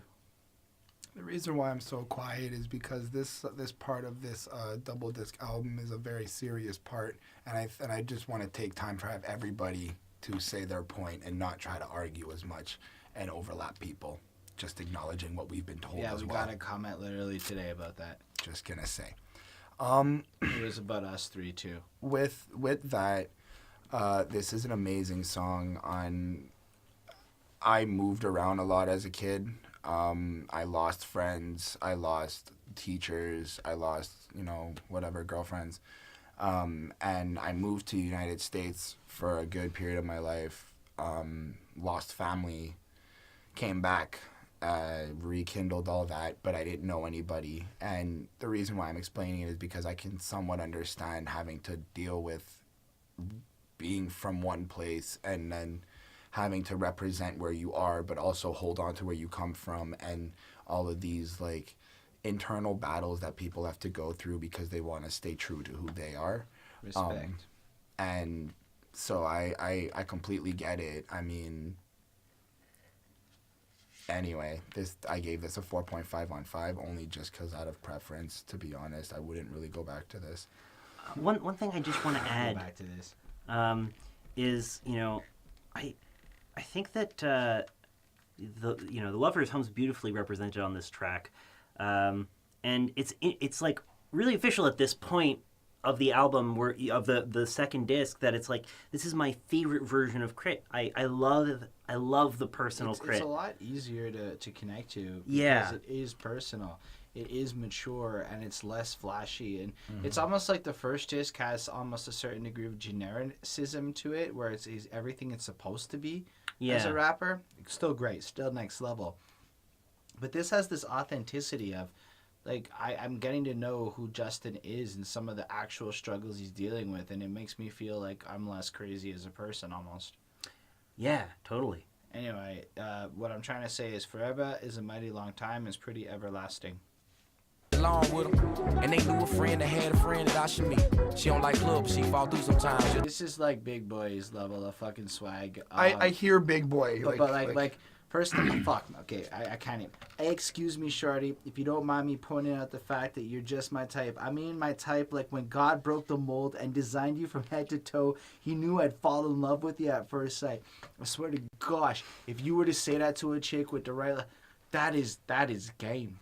Like Big K.R.I.T on this front, like when you're seeing how he wants to mac on girls and the kind of love he's looking for and stuff, it's like you're just like, you're taking notes. You're taking notes because Big K.R.I.T is teaching you what the fuck romance is on this song. Like, holy shit, I was like, wow. I was blown away. Like he just, he even like references stuff like, I know you want this flashy ass baller type, but he's like, listen, that was me as a younger person, and then like, but now I'm a grown man and I know that you deserve more, so I'm gonna give you more. And look, that's what this track is. It's Big K.R.I.T laying down possibly the best game I have ever heard in a rap song in my entire fucking life. Not even just a rap song. Like, this is better lines than I've heard in almost any genre of music in terms of laying down game to snag that girl's heart. I like how he did it. I like how he got this whole scenery of being stuck in traffic. And who the hell likes being stuck in traffic? Please be real. Let us know in the comments below if you like being stuck in traffic. Chris or loves not. it. Yo, I thought that's funny though, because he's still referencing cars because he's Big K.R.I.T. Well, right. No, absolutely. But I like how he took that scenario and he basically turned it into something worth being wild. Something, he's like, you know what? I am in traffic, but if I'm with you, I can kick it, and I don't really care. And we don't get a lot of that type of music. I feel like we get a lot of, girl, you're my type, I want to be with you, love you, blah, blah, blah. But there's no really ever, like, a scenario where you're just kind of like, yeah, like, I would sit in traffic with this girl. Not to get hit by the cars, but I would sit in traffic with this girl. Established, Chris. But it does feel an awful lot too that the reference is kind of, I don't know, this is just my interpretation. Maybe like people will think I'm putting too much emphasis on this, but like to me, I see K.R.I.T.'s life seems to have a big emphasis on cars. They're very meaningful to him. They're a part of his personality. Well, and here he's bringing her into the car with him, which is almost like a personal thing. Can I just say one thing? It's very, us three just happen to not have cars. Hold on. A lot of the people I know and roll with have all cars, so I can see them kind of having this type I don't know of... that I've met many people in Montreal who love a car the way Big K.R.I.T and his son. No, it's not him though. I'm not saying it's love the the South, dude. It's the South. Even take a guy like Yellow Wolf, Maybach, Chevy. No, I I understand. Who make series of I music understand across albums that. through cars. I'm saying the experience of... It's like, for us, it's really unlikely we'd get trapped in a car alone with a girl that we like because we don't have cars. I don't agree with you at all. That was my college life. So I'm just going to say I don't agree with your perception. I think what Ryan's trying to like convey, just to like try to maybe paraphrase it a bit, is that Big K.R.I.T likes cars the way I like talking about geeky Star Trek shit. Yeah, like it's like a deep passion for him. You know, even people I know who have cars don't. It's almost like a person to him, the way that he talks about it. It's got its own personality and soul. Like the way Yellow Wolf loves cars. Yeah. Like people, like, as much as there's a certain degree of love for cars, I feel like the South, and I would even include maybe Cali in this, loves cars in a way that we don't up here. I'm just throwing it down. So I agree with your assessment of bringing her into the car is just a really good way of showing the intimacy and the growth and the connection. I'm still saying this is the best game I ever heard in a track. It's another 4.5 for me. For me, I have to say that I didn't, this one, I thought was one of the weaker ones on this album. Oh, boo. I didn't love it quite as much, but there are some good lines. I quite liked, but I'm grown now and I think you deserve a better line, but not line like spit game, more like spiritual flames to ignite the natural high that we all got. I know your homegirl told you don't fuck with us country boys. There's something about being gentleman, like right after. Yeah. It's beautiful, man. It's quite good. But for me, both the production and the lyrics didn't really speak to me in a way. So I'd give it more of like a 3.9. It's still quite good.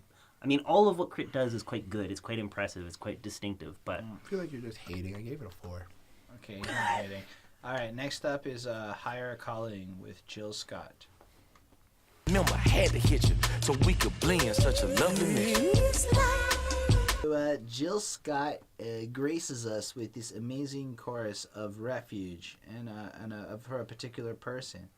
And get our mind right, the stars align like our very vessels. And I know that we ain't planets, but I'm knowing something special. I don't know if that was her, the verse, I got a little confused. But man really gets into this love shit. Like, he wants a baby in the next verse. yeah. He's like covering bills and shit. And like, look, I'm at that point in life where I can kind of empathize with that. This is some music for like grown-ups, is I guess a good way to look at it. And as a grown up at this point in my life, I can connect with everything that's going on in this song, being in a relationship and figuring out how to grow and consider families and the corny thoughts and shit that you have. And it was super fucking beautiful to me. Like, he's basically like kind of laying out what he wants to have as a future, what he wants to have in this relationship, the outcome. And it's like we've been saying, it's honest. This side of the album is very honest, very pure, very real, and very relatable.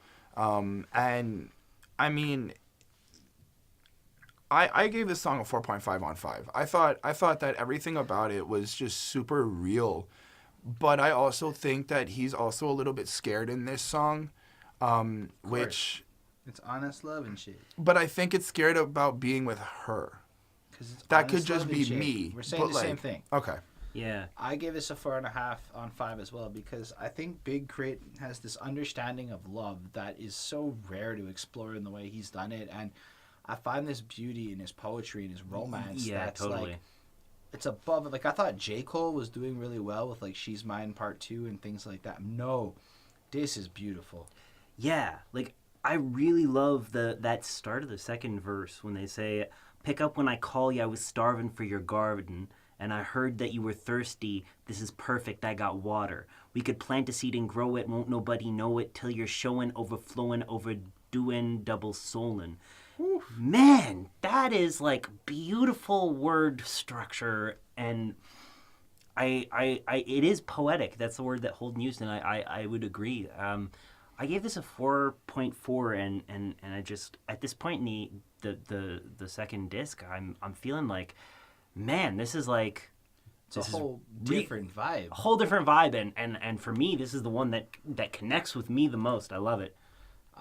Did you give a grade on this? Yeah, I gave it a 4.5. So let's talk about that weekend interlude while we're recording on our weekend with no interlude. Time you already know I'm gonna be at club, same old, playing that same old, looking at you, looking at me, dressing that. So when I heard that first skit, I'd hoped there'd be a good counterpart on the second disc, and here it is. This is as hilarious as the first skit. This is promoters, right? And it says it's not just promoters. So it's making fun of the same lame hype up that all these promo event ads have and blah, blah, blah. But if you listen to what he's commenting and the kind of back vocals is describing shit like you could be doing anything better with your life, but you're choosing to waste your life by going to the same clubs every weekend. And then that club gets shot up and it gets closed down, but that club just opens and it's basically the same thing. And it's like this endless cycle of regurgitating clubs and everything's the same and stuff like, yo, ladies, if you don't show up, the guys won't come either, and so you can come for free and we'll throw. And it's just so cliche breaking down this industry.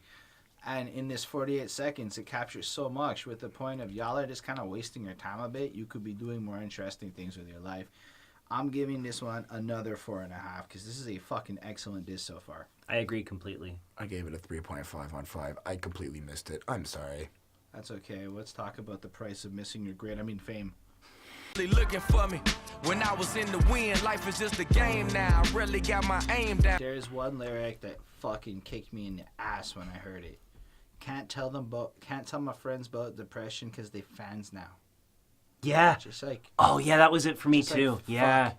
And I can kind of empathize with that. It's like I don't know if you've ever worked with we worked with a friend, and then gotten into a position of authority over that person.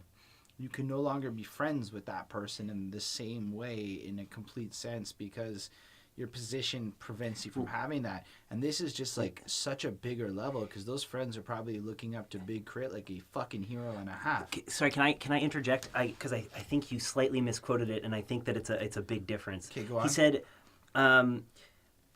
I bought a bottle just to soothe my soul, still crying over Granny, that was some years ago. I'm a man now, I came up to hold my fam down. Can't tell them about my depression, because most of them are fans now. So he's not friends, it's family. Yeah, it's the family that Well, he's making sacrifices for, and it's like, I mean, it could be friends too. It could also be his friends. I Like, feel consider like your friends as it fam. could be both. Like, No, but I think you're right. I did misquote it, and I apologize for that. But still, that line still resonates in me. Yeah, it's great. It's been my biggest fear of ever entertaining this entertainment world, of doing this. And let's say I pop, what happens next? I'm already somebody that has trouble handling life as a social creature and things like that, and it's only going to be harder. And this song really does cover the price of fame, and it does. It's got lines like, but it's a thin line between heavenly divine and living a life of sin, speaking codes to my worthy friends. And it's like, holy shit. You got to consider this duplicitous world that he's in where he understands everyone's fake and there's all these devices and everything. But then he's got true friends and then he's got to find a way to differentiate. And it's almost like you can see he loses his humanity in this quest for fame. Or at least he's constantly struggling to keep his humanity within this quest for fame. And how does he become a real person again? I don't know. I love this track again. But... it's only a 4 on 5 because the beat wasn't, and the overall flow was a little less enjoyable to me, albeit the message is hype as fuck. That's interesting. That's fair. For me, it's at this point, the album gets deeper and deeper as it goes on. I find, and here K.R.I.T actually reminded me a lot of J. Cole, which is who you had mentioned a track or two ago, and it's kind of interesting. I think this song is so consistently well written. It's really hard to find lines that are not quotable. Agreed. And it's very personal, very relatable, and it's shit that makes me love K.R.I.T. I gave this a 5 because while I can relate to the fact that maybe the beat isn't necessarily the best, the lyrics were so hard-hitting for me that it made up for it completely. And I can appreciate that, but sometimes if the beat isn't proper, how you get into the vibe. That's where I'm at with it. But I agree, just to put it out there, that the lyricism alone is a 6 on 5. Yeah. I disagree about the beat. I think that the beat really fit the way that Big K.R.I.T was, or at least Justin Scott, was presenting his lyrics, the way that he formulated the phrases, and he hit every end of the bar. Again, I have to get... It was good. It's a certain thing I wanted to touch upon, but whatever. Do you know what the thing is? There's a chime at the end of every punchline that I noticed that was very consistent throughout the song that I very enjoyed. It was a little bit of break of the very serious tone that it had. At the same time, I like how it's very relatable, especially for an artist, because we might not be famous, I might not be famous, but the things that I have to sacrifice and the things that I have to go through and the people I have to let go or whatever is the price I have to pay for my fame that I want. So I can definitely relate to some of these roadblocks that Big K.R.I.T is talking about on this song. So definitely 5 on 5. That's cool. So Drinking Sessions is the next track to move towards the end of the album. I be alive, I said getting money didn't make me feel alive. Hustling, arguing about... You want to talk about a track that really doesn't waste bars? Drinking Sessions is an interesting song here. First of all, it's like he gets kind of drunk, and then he just finally has the desire to let off all these things that are on his chest that he's going on, and but just different observations on society, and whatnot, and his feelings, and he's got like crazy lines. Like, for me, I'm sorry I ain't got a wife or kids, mama, but look what I did, mama. Got a house that I can barely stay in, a car I can barely drive. I'd be a liar if I said getting money didn't make me feel alive. And it's like, oh, it's like he's so addicted to this grind of getting money that he's gotten to the point where you can't even enjoy the things he's getting. Yeah. He can't have a family. He can't have any of these things because he's so into this world that he's in. But look at all the things he's accomplished, but he's like failed to provide offspring for his future. And if you consider his desire for it, or the way he put it just a few songs ago, it's like it just hits like extra hard, because as the album progresses, it's like these layers are culminating into like his psyche and stuff. I don't know. I really loved it. I did too. I mean, for one thing, it's really cool that it's just like a single verse. There's no hook in this, and it's very well carried, just lyrically. You know, apparently much of this deals with the fact that he had signed to Def Jam, and then realizing that what he had like once dreamed of obtaining actually kind of turned sour. I don't think his experience with Def Jam was very good, and yeah, he does a great job. It's There's jazzy also just song. like one more line that I really dug. Yeah. Everybody trying to die young, but who gonna talk about life? Or something. Are they gonna talk about? That's serious. This And it's song like- was very. It's just like across the spectrum. Yeah, like you get a good sense of K.R.I.T is really into authenticity, life, proactivity, growing. It's so Yeah. incredible. But you also get a sense that K.R.I.T has a lot of questions that he feels need to be answered. Maybe they're self-fulfilling answers. Okay. But he does have a lot of questions that are left on empty, and I think that's part of the song a little bit too, only because some answers are better left unsaid. But it's also just kind of like the stuff that's on his mind. I agree with you. I think he was just this whole song is like K.R.I.T just unloaded everything that was on his chest that didn't fit into another song. Yeah. I gave this a 4.5 on 5. Agreed, a 4.5 indeed. I gave it a 4.7. Oh shit. I guess Ryan saw the light. Oh, man. For me, when I'm out on the creek, do whatever to get a meal when you barely can eat. I'm the It took them over 2 years of recording with this full band, of like redoing the beat and the song to get the song right.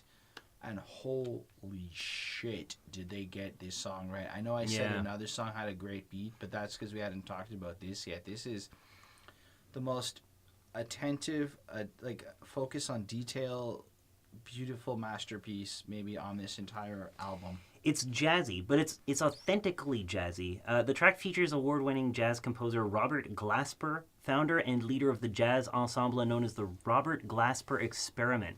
So with him is bassist Burniss Earl, Travis 2, vocalists Kenneth, Whalum 3, and Bilal, and noted producer Terrace Martin. They all contribute to the track's thoroughness. Terrence Martin, I know him. And then it got crazy ass fucking contemplative lyrics like, in a world full of alt-rights, I was left field. Black man born poor, I was black steel. Black man born free, this is how blessed feel. Because my dreams are dreams, don't make them less real. And in general, like it's a lot about the light inside. I believe he was inspired by the hymn "This Little Light of Mine," and I was inspired by that as well. It's a lot about passion. Yeah. About like, you know, just it's just really amazing. And then I really like this line too, because all that running from trouble will give you bad knees. Like he recognizes that some of the things he did in his past and some of the mistakes and some of the complications, they're just, it's like that classic line, because dicks in your ass ain't good for your health. No homo or anything like that, not to be rude, but it's just like this idea, like consistent unpleasant situations are just bad for you, so you can avoid them because, you know. And that was an Ice Cube lyric that Bonnie likes to quote a lot for some reason, so it popped into my head. But like, it's the same idea of just don't put yourself into unpleasant situations, and you can like focus, and you can use this light inside of yourself to guide you on to the proper things. It was really amazing. I give this a 5. It was one of my favorite songs on the album. Yeah, I also gave this a 5. This is possibly the deepest song that I think he hits upon, and the music is just brilliant on it. I don't have like a ton to say beyond that, but but it's like lyrically dense. It is amazing. Like, it really continues on in the same vein as the previous few songs. It progresses more into his person. And it's mostly the beat on this one that's truly incredible. It's got such a high level of detail. I know I said that already. You haven't spoken, Chris. Well, unfortunately, this is the one track that I completely zoned out and listened to the beat. It was so captivating. That is on me, and I apologize. No, it's a captivating beat. I did give this song a 4.515 because lyrically, that's where I missed out. There's a lot of lyrical content in here that I missed out on, and I don't really remember much of the song lyrically, like I said. Cool. So that's why I'm a little bit, I don't have much to say.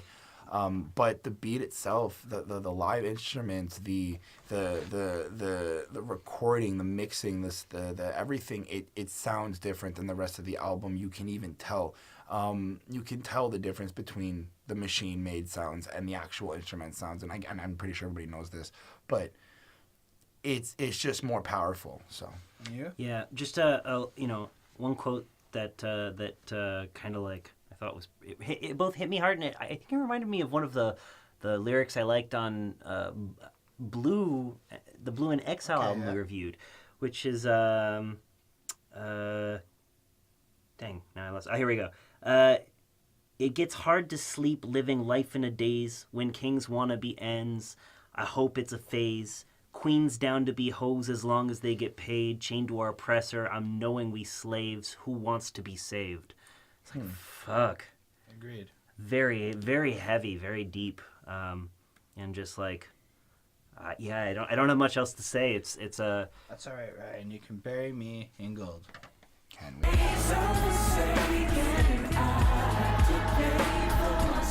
So, according to Genius, K.R.I.T said this about this song. Gold is such a thing, right? Growing up, it's gold chains, gold D's, gold trim. You want the gold grill. It's obviously a sign of royalty, but my realization is that for peace of mind, to see my maker in paradise, I'd give all these things away. It still comes from that gospel feel, that vibe, but it's just trying to get people to understand that the things we glorify and the way we go about getting them is going to be very detrimental to our soul at the end of the day. So we have to figure out a way to get outside of that and start thinking about what happens next. How far are you going for something that's not really going to save you in the end? I love this song. I love really this. good. Yeah, it's great. This is the song that I was referencing for as far as the contrast. Right. You know, he talks about the candy coats of gloss he'd put on his car in the first disc. But here he's talking about how he would give it all away just to spend time again with his grandmother because material things just aren't worth as much as other things. Also, yeah, and a lot of the lines are like specifically exploring like gold this and gold that. And the first verse has this tone of building up this admiration and love of gold. The second verse, it kind of flips into almost the trap and the futility of it all. And then it's got this long-ass bridgey part where we kind of get the end of the album kicking in, and he just starts kind of talking and kicking it a little bit with us. And then he says, shit like, you know, the rapper, I mean, just wants to do the chorus like one more time. Kind of like he can't even help it. He's just really loving the experience, and I think it's a great introspective song on the value of gold, the value of what motivates us. It fits the album. And this is the real end, and it really ties it in. It's like Big K.R.I.T can't help but be a rapper. Even on this album, he can't help but indulge all this stuff. Totally. But is totally down to explore the duplicity of the situation in such an honest and interesting way. I took this to another level. For me, it's a 4.25. It's not my favorite song, and it's a lot to do with the long outro, and it's not my favorite song, but the message is truly divine. Yeah, I give it a 4.7. You know, I really liked it. All I ever wanted was a gold chain with that gold ring. Twinkle, twinkle, 'cause they gold, man. Candy paint with the gold flakes. Stay gold, said Granny as she smiled with her gold teeth. Gold everywhere. Gold everywhere. And yet, it's not as important as the human relationships we have. Beautiful song. Great end to this album. Great album. And you? I took this on another level. Both of what you guys say I completely agree with. The way I took this was that He wants to be buried in the gold and the riches and the lavishness that he deserves, or he feels he deserves, just so that he can go up and give it all away to expose that he really just wants to be with like family and have like that human connection, whether it be to a higher person or... I mean, I totally don't see that he wants to. I mean, he might have said something like that as an allegorical statement that it's just irrelevant to him, but I totally think this is that we obsess about gold and then that we maybe shouldn't because it's not going to save our souls. I honestly, I mean, K.R.I.T described it like you said, and then I agree. It's spot on. Like, that's what this track is. Yeah. What'd you give it? 4.5 on 5. So I think we should maybe wrap up the album a little bit. So Forever is a Mighty Long Time is a double disc compilation. Disc 1 is the elaborate nature of the character that is Big K.R.I.T. Disc 2 is the psychological exploration of the person behind Mr. Justin Scott. This is the first 22-track album I think we've covered on this podcast. Like, it's really long like this. That was amazing. I give this a 4.219. There are a few parts of it that are not my favorite. I give it a lot more 4s than anything else because there's a lot of songs that are just great in the sense that they're objectively excellent songs, but they're just not my cup of tea, or I don't connect to it in some way. But this is one of the greatest albums, I think, that has come out this year. And I like the Yellow Wolf Trial by Fire review more, but I can see how this is a contender against it for Album of the Year. And that's incredible because they both came out on the same day and we're just doing it weeks later. Nice. This album dropped at a 4.6 for me. I think that this has a lot of content to it. I think that it's good to go back and listen to this on different days when you're feeling different moods to get different type of messages or feelings out of it. A lot, like I said, a lot of lyrical content as well. Look, I wasn't even aware that they dropped the same day. But like he said, I could see why. The album release schedule all the time. I could see why these two would be really good for Album of the Year. Like, this is too honest. These were both too honest. the albums. concept albums. Yeah. Yeah. I really appreciated the distinctiveness that Big K.R.I.T brings to the table, both in the style of production, the variety that we had on both the first and the second disc, and how they have very distinct production feels and also delivery and performance feels. I appreciated the thought that he put into this.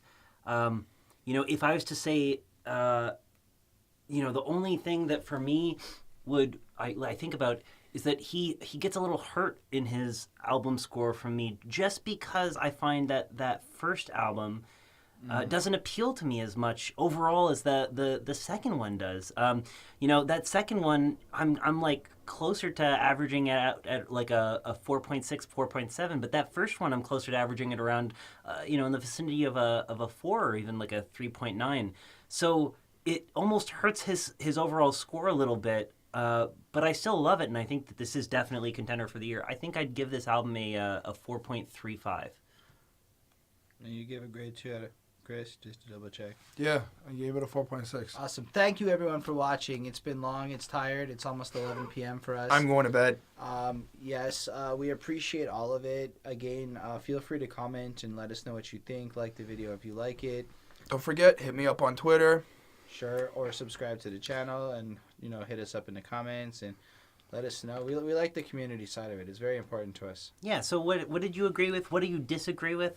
Did we forget anything important about Big K.R.I.T? Corrections? Yeah. Feel free. We like the long ones like that. On that note, have a great evening, everyone, and we'll catch you next week, and it'll be Hobson unless Revival drops.